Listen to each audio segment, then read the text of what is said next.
بسم الله الرحمن الرحيم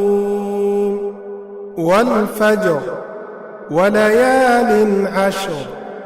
والشفع والوتر والليل إذا يسر هل في ذلك قسم لذي حجر ألم تر كيف فعل ربك بعاد إرم ذات العماد التي لم يخلق مثلها في البلاد وثمود الذين جابوا الصخر بالواد وفرعون ذي الأوتاد الذين طغوا في البلاد فأكثروا فيها الفساد فصب عليهم ربك سوط عذاب إن ربك لبالمرصاد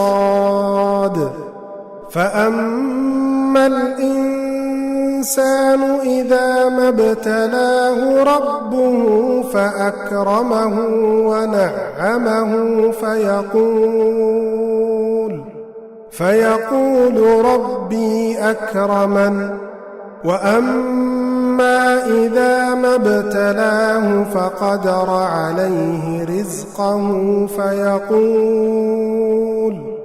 فيقول ربي أهانن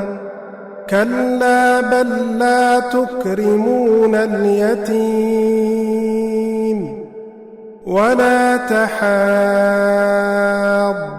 على طعام المسكين وتأكلون التراث أكلا لما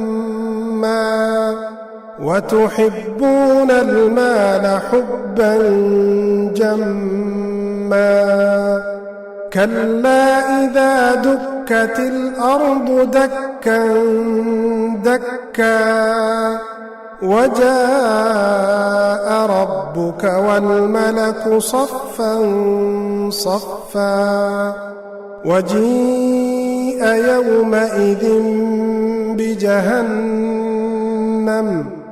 يومئذ يتذكر الإنسان وأنى له الذكرى يقول يا ليتني قدمت لحياتي فيومئذ لا يعذب عذابه أحد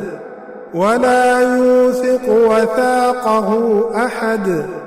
يا أيتها النفس المطمئنة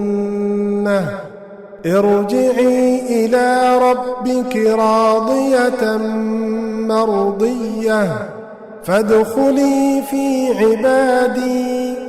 وادخلي جنتي.